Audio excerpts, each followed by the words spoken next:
Please don't ring that bell. I know it's time. Nobody understood what he meant. Not yet. The call bell above room 312 hadn't rung in 11 days, and Mira Okafor had started to believe it never would again.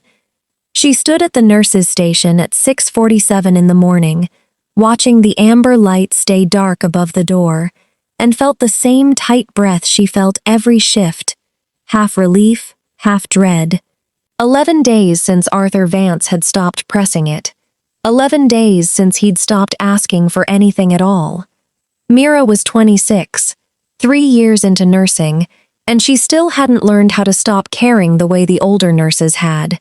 Denise, who'd worked floor 3 for over a decade, called it professional distance. Mira called it something else.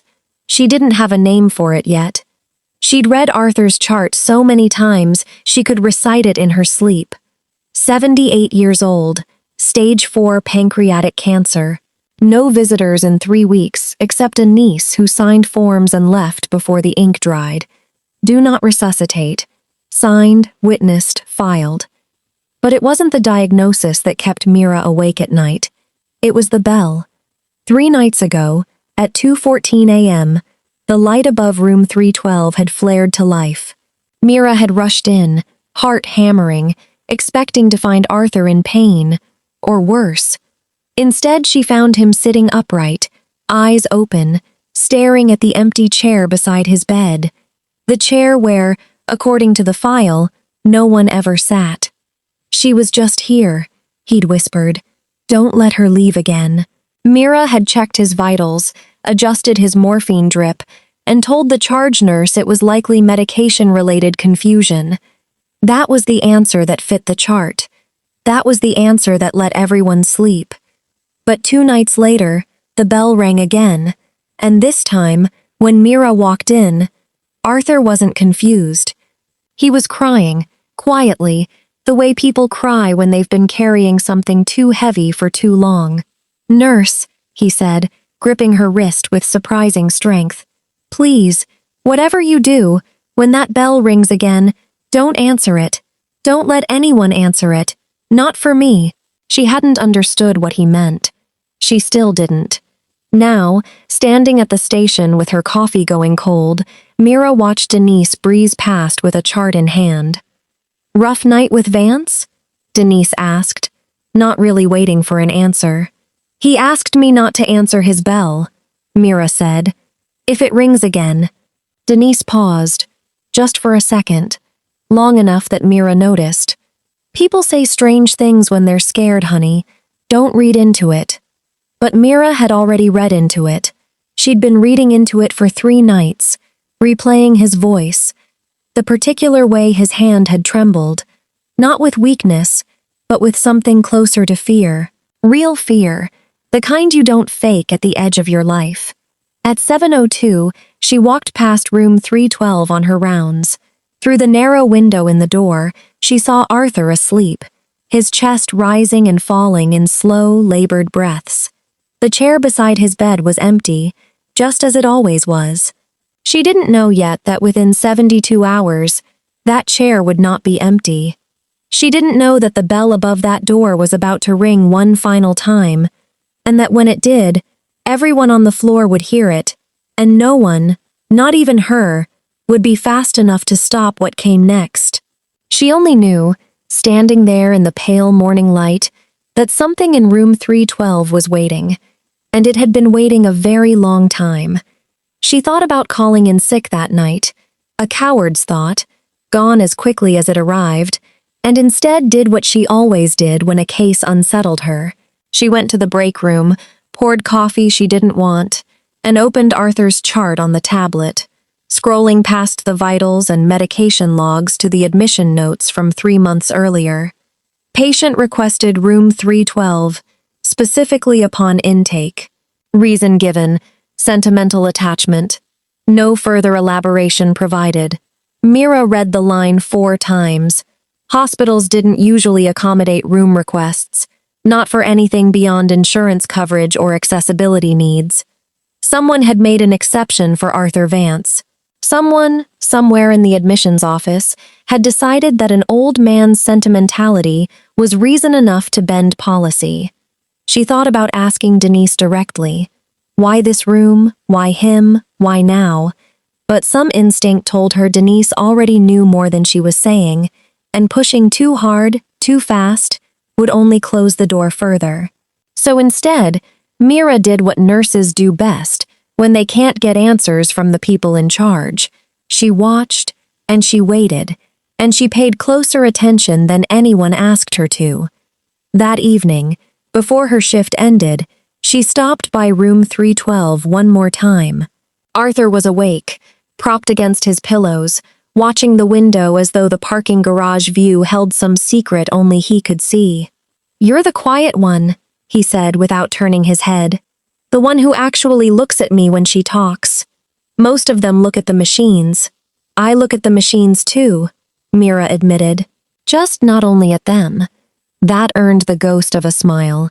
Rosalind used to say that about doctors, that they fell in love with the numbers and forgot the person the numbers belonged to. He paused, and something crossed his face, surprise maybe, at having said the name out loud. "Don't mind me." "Old men ramble. Who's Rosalind?"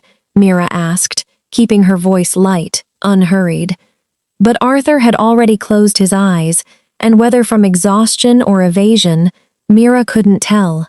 She left the room with the name sitting heavy in her chest, a single thread she didn't yet know how to pull.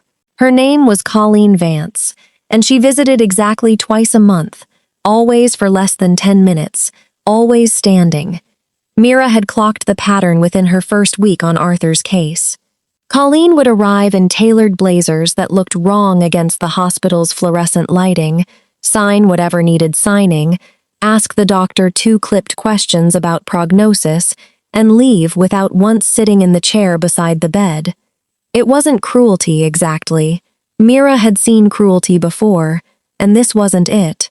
It was something closer to fear, the specific, brittle fear of a person standing too close to a fire they'd been burned by once already.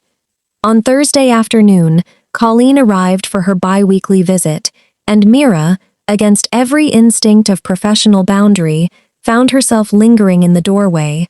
"He's been asking about someone," Mira said carefully. "Someone he says visits him. A woman." Colleen's hand stilled on the clipboard. "There's no one on the approved visitor list but me." "I know. That's what confuses me." Colleen looked at her uncle, asleep in the bed, his face gaunter than it had been even a week ago. Something moved behind her eyes. Not surprise, Mira realized. Recognition. "Did he say a name?" Colleen asked, and her voice had changed, gone quiet and careful. "No, he just said she, and that he didn't want anyone to answer the bell when it rang." "Does that mean anything to you?" For a long moment, Colleen said nothing. She set the clipboard down on the rolling table, and for the first time in 8 weeks, she sat in the chair beside the bed. "My Aunt Rosalind," she said finally. "His wife. She died in this hospital. Room 312. Actually, different bed, different decade, but the same room. I only know because my mother told me once, years ago, before she passed too. Everyone in the family stopped talking about it after that." Mira felt something cold move through her chest. How did she die? Officially? Heart failure? Unofficially? Colleen exhaled, glancing at her sleeping uncle. There were rumors that she rang for help that night, and nobody came in time. That my uncle blamed the hospital. Blamed himself more, I think, though he never said it outright.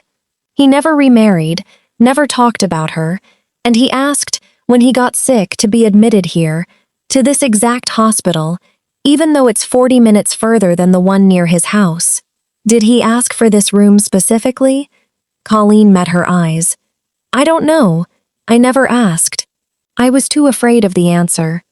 Mira looked at Arthur's sleeping face, at the gauntness that seemed to deepen daily, and thought about a bell that rang for a woman who wasn't on any visitor list, in a room where another woman had once rung a bell that came too late. She didn't believe in ghosts. She'd tell herself that for 2 more days, right up until she couldn't anymore. "I have to get back to my rounds," Colleen said abruptly, standing, the softness gone from her voice as quickly as it had arrived. "Please, just look after him. That's all I can manage right now." She left the way she always did, fast, eyes forward, the door swinging shut behind her. But this time, before she disappeared down the hallway, she turned back.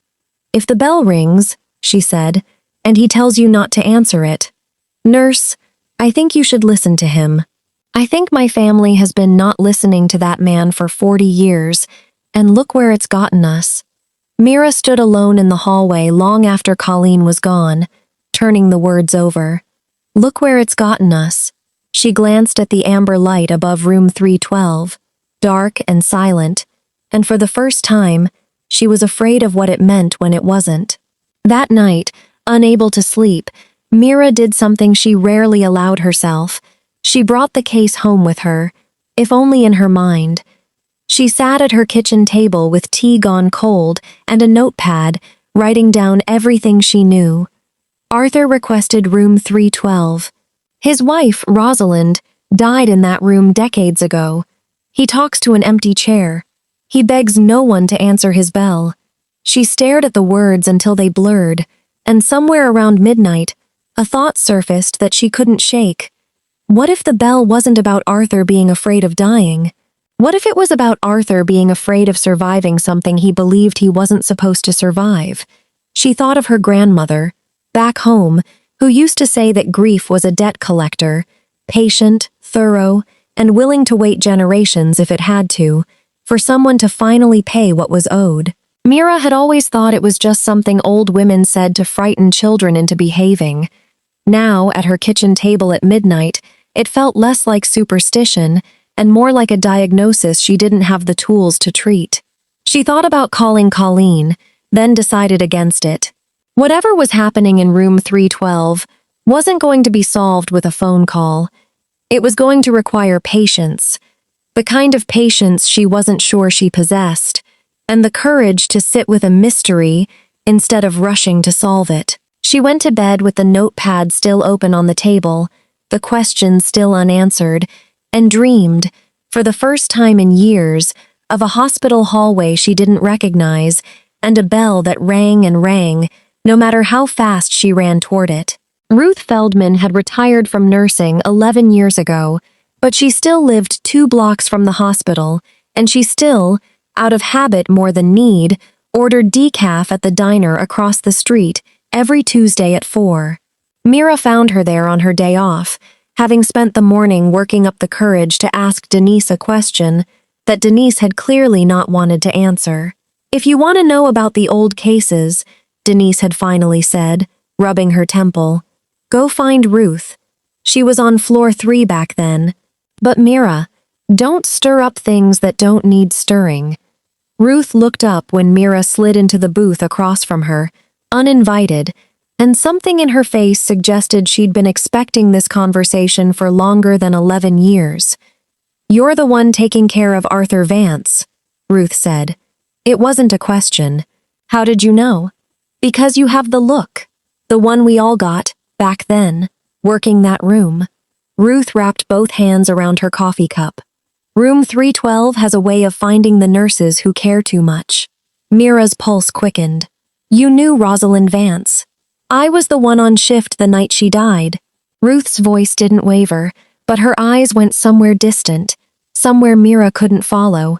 41 years ago, I was 24, younger than you are now. What happened?" Ruth was quiet for a long moment, the kind of quiet that comes before a truth someone has carried alone for too long. "There was a call bell malfunction," she said finally. "Rare, but it happens sometimes with the old systems. Rosalind rang for help at 3:40 in the morning. We found that out later, from the maintenance log, after everything. But the light never lit up at the station. Nobody came. By the time the overnight aide did her walkthrough at 4:15, it was too late." "That's horrible," Mira whispered, "but it wasn't anyone's fault. It was a mechanical failure." Try telling Arthur that. Ruth's jaw tightened. He sat in that hallway for 6 hours after they told him. Didn't cry, didn't yell, just sat there, staring at that door, like if he looked hard enough he could rewind time and go back in and answer the bell himself. I've never seen grief look like that, before or since. Like a man watching his whole future get erased in real time. Mira thought about the empty chair beside Arthur's bed, about his trembling hand on her wrist. He told me not to answer the bell if it rings again. Why would he say that? Ruth's expression shifted. Not surprise, but something heavier. Guilt, maybe. Or old grief resurfacing. Because of what he told me, the night before they discharged him, back before the diagnosis, before any of this, he came to visit the hospital, years after Rosalind died, just to sit in the chapel downstairs. I found him there. He told me something I never repeated to anyone, because I thought it was just the ramblings of a broken man. What did he say? Ruth met her eyes. He said that if he ever came back to this hospital, to die in the same room she died in, he wanted to make sure that this time, when the bell rang, it would be answered too late. On purpose, because he didn't deserve to be saved when she wasn't. He said it like a promise to himself, like a debt he intended to pay. The diner around them seemed to grow very quiet. You think he's trying to die? Mira said slowly, and he's afraid someone will save him before he's ready. That's why he doesn't want anyone answering the bell. I think, Ruth said, that man has spent 41 years punishing himself for something that was never his fault, and I think he chose that room and that hospital because some part of him believes justice means suffering the way she suffered. And I think, if you don't do something soon, you're going to watch history repeat itself in a way that'll haunt you a lot longer than 11 years. Mira sat back, the weight of it pressing into her chest. This wasn't a ghost story. It was worse. It was a living man carrying a dead woman's absence like a debt he'd sentenced himself to pay with his own life. What do I do? She asked, and for the first time since she'd become a nurse, she genuinely didn't know the answer. Ruth reached across the table and took her hand, the way an old nurse takes the hand of a young one who's about to learn something the textbooks never teach. You do what none of us did for Rosalind, she said. You listen, not to what he's asking you to do, to what he actually needs. Mira sat with that for a long moment, watching the steam rise off coffee. Neither of them was drinking anymore. How do you tell the difference between what someone's asking for and what they actually need? You don't, not at first, Ruth admitted. You get it wrong plenty of times before you learn. I got it wrong with Rosalind. Not that night. There was nothing any of us could have done that night. But in the weeks after, Arthur used to come sit in that hallway, and I used to tell him things would get easier. Empty words. What he needed was for someone to just sit there and not try to fix the unfixable. I didn't know that back then. 24-year-olds rarely do. And now I'm 71 and retired, and I still think about that hallway more nights than I'd like to admit.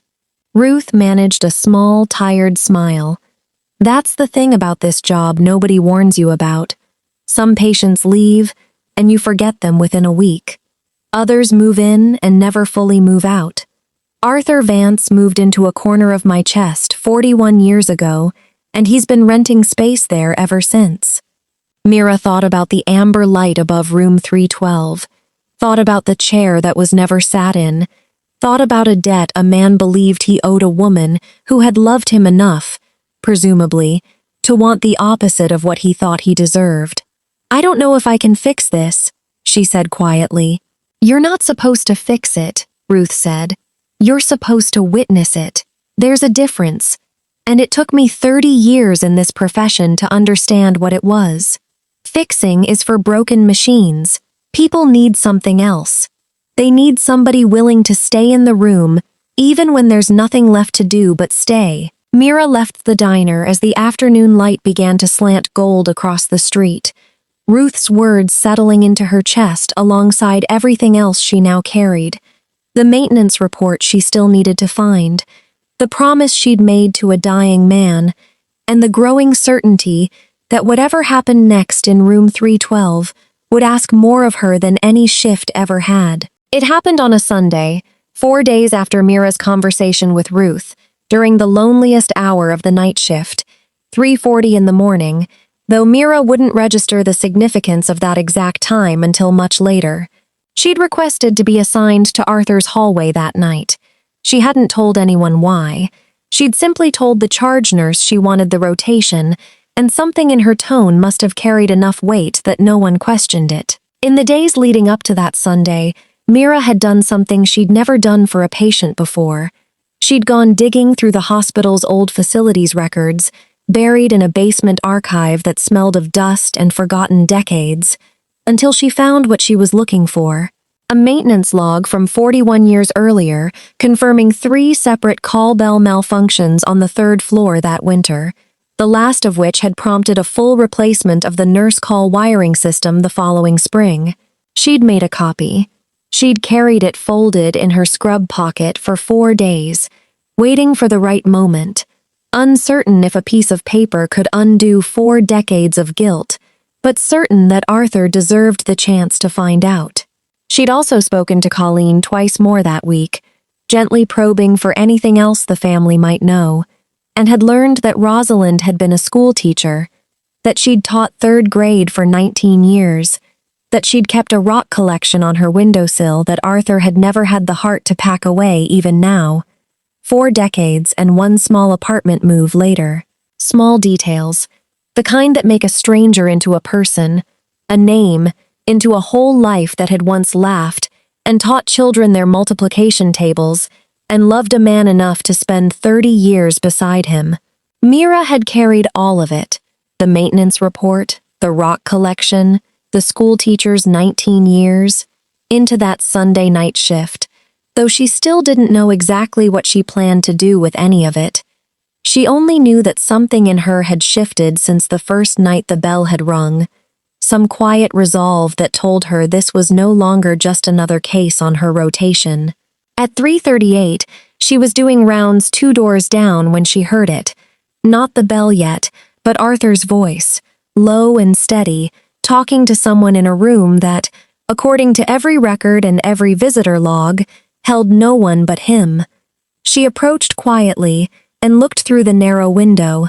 Arthur was sitting up, more alert than she'd seen him in weeks, and he was looking at the empty chair with an expression of such tender, unbearable love that Mira felt her throat tighten just witnessing it. "I know," he was saying. "I know it's time. I just wanted you to know I never stopped answering for you. Every day since. Every single day." The bell light above the door flared amber. Mira's hand was on the door before she'd consciously decided to move, but then she remembered Ruth's words. "You listen, not to what he's asking you to do, to what he actually needs." She stood frozen in the hallway, torn between a promise she'd made to a dying man and every instinct her training had built into her. Behind her, she heard the soft chime carry down the hall toward the nurse's station, the same amber light glowing now on Denise's monitor 60 feet away. Mira made a decision that would follow her for the rest of her career. She opened the door. Arthur turned to look at her, and instead of anger, instead of the accusation she braced for, his face held something like relief. "You came anyway," he said, his voice thin as paper. "I did," Mira said, sitting in the chair on the other side of the bed. Not the empty one, she realized. Not Rosalind's chair, but a new one, hers. "But I'm not here to save you from anything, Mr. Vance. I'm here because nobody should be alone in a room like this. Not you. Not her. All those years ago. I think that's the part you've never let yourself believe. That it's possible to be with someone at the end without it meaning you failed them." His eyes filled, and for a long moment he didn't speak. "She rang for me," he whispered. "Not for a nurse. For me. I was 3 floors down, in the cafeteria, having coffee, because visiting hours didn't allow me to stay past 10. If I'd stayed. You couldn't have known, Mira said gently. The bell malfunctioned, Arthur. It wasn't the aid's fault, and it wasn't yours. I found the maintenance report. I looked, these past few days, because I needed to understand what you were carrying. His breath caught. You looked? I did. And I think it's time somebody told you what it actually said, instead of letting you carry a version of that night that was never true. She pulled the folded paper from her scrub pocket, its creases soft from 4 days of carrying, and held it where he could see it without needing to hold it himself. 3 bells malfunctioned that winter, Arthur. Not just Rosalind's. The wiring was faulty on the whole floor. They replaced the entire system the following spring. It's right here, in black and white, from the maintenance department. Nobody ignored her. Nobody chose not to come. The system failed, and it failed quietly, the way machines sometimes do, without asking anyone's permission, and without caring who it hurt. She told him everything Ruth had told her, the mechanical fault, the years later repair records, the fact that 3 other bells on that same floor had malfunctioned that same winter before the system was finally replaced. It wasn't cruelty or negligence. It was a broken piece of hospital wiring, indifferent to the love it had shattered. I sat in that hallway for 6 hours, Arthur said, his voice cracking on the memory. I kept thinking, if I'd just stayed past visiting hours, if I'd broken the rules just once. She always said I followed rules too carefully. She used to tease me about it, said I'd apologize to a parking meter if it ran out on me. Despite everything, Mira felt herself smile. She sounds like she knew exactly who she loved. She did. Arthur's eyes went distant, softened by something that looked almost like joy, breaking through decades of grief. She taught 3rd grade for 19 years, kept rocks on the windowsill, ordinary rocks, from parking lots, from the yard, anywhere really, because she said every rock had a story if you were patient enough to imagine one. I still have them, boxed up in my closet, couldn't ever bring myself to throw them out, and couldn't ever bring myself to look at them either. Maybe, Mira said gently, it's time you looked at them again, not to punish yourself, just to remember her the way she deserves to be remembered. Not as the reason you stopped living, but as the reason you got to love someone that much in the first place. Arthur wept, silently at first, and then without restraint. 41 years of grief, finally finding somewhere to go besides inward. I always thought if I came back here, he said, and it happened again. If I let the bell go unanswered, it would be like giving her back something I owed her. Like paying a debt. You don't owe her a death, Arthur. You've been paying a debt that was never yours to pay. Mira squeezed his hand. I think what she'd actually want, if I can guess, having never known her, is for you to let someone sit beside you now, the way you couldn't sit beside her then. The amber bell light was still glowing above the door. Down the hall, Mira heard Denise's footsteps approaching, responding, finally, to the call. Do you want me to send her away? Mira asked softly. Or do you want the company? Arthur looked at the empty chair one more time, really looked at it, the way a person looks at something they're finally ready to release. Let her come in, he said. I think I'm ready to stop being alone with this. Denise appeared in the doorway, breathless from the walk, expecting an emergency and finding instead 2 people sitting quietly in the dim light. One of them crying in the particular way people cry when a weight has finally been set down, rather than picked up. Everything okay in here? Denise asked carefully. We're okay, Mira said.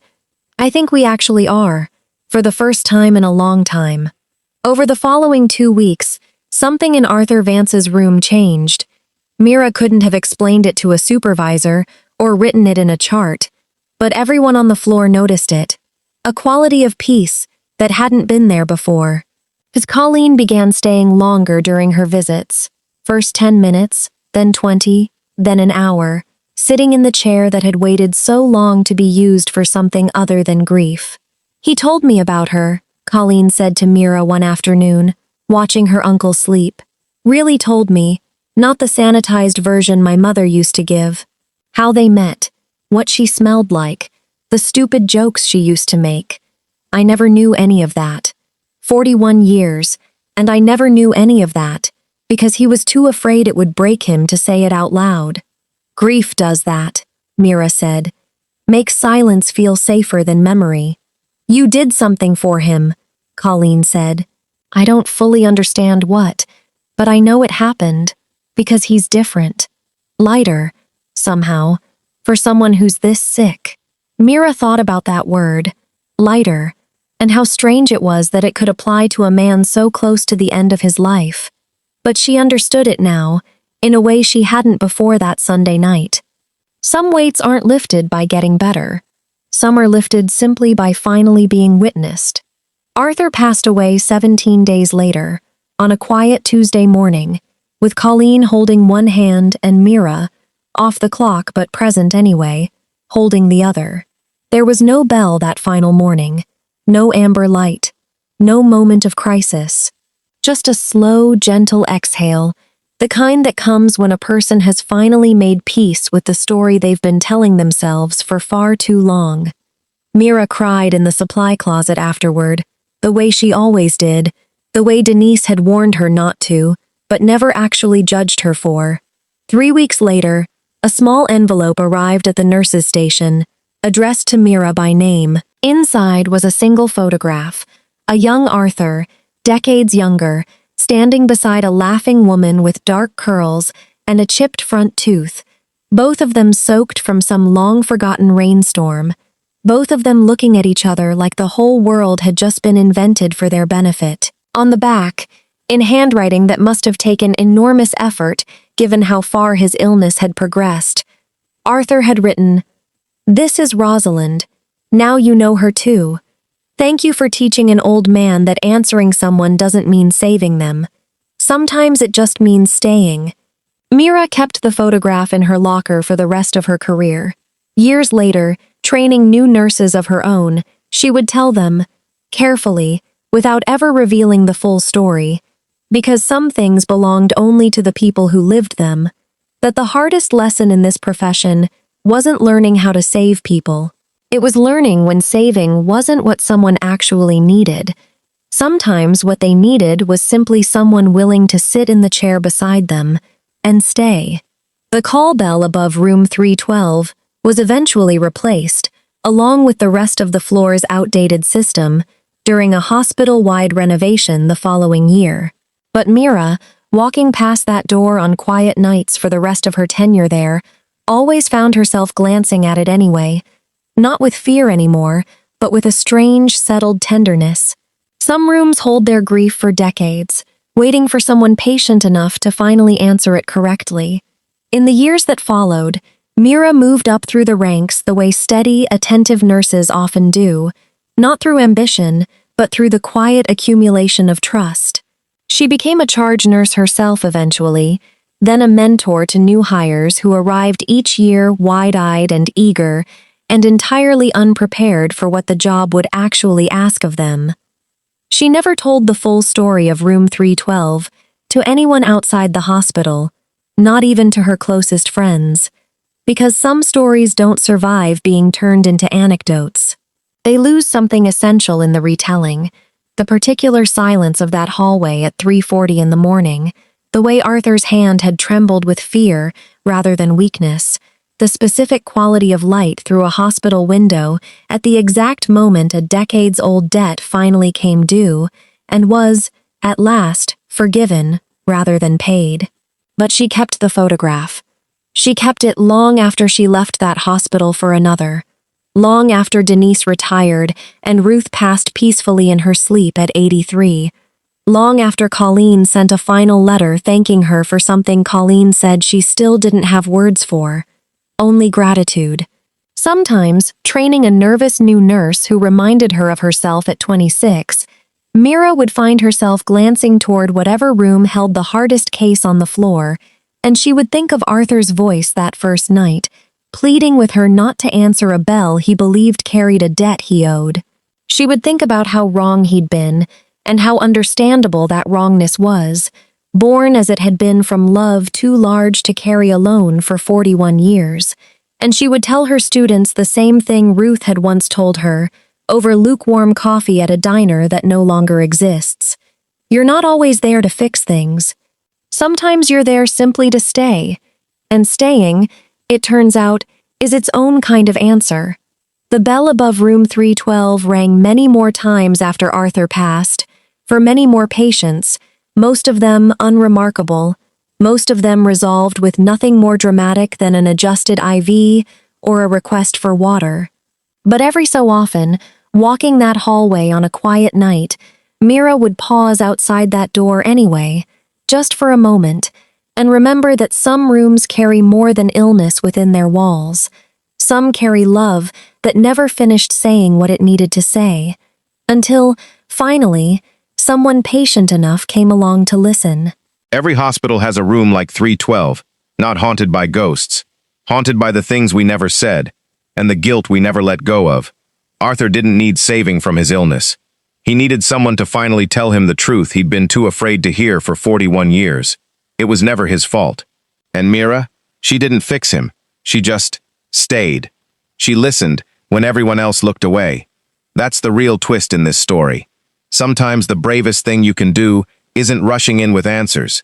It's simply sitting in the chair beside someone's pain and refusing to leave. So here's my question for you. If you were in Mira's shoes, would you have opened that door? Let me know in the comments below. And if this story moved you even a little, hit subscribe, because we've got more stories just like this one waiting for you. See you in the next story.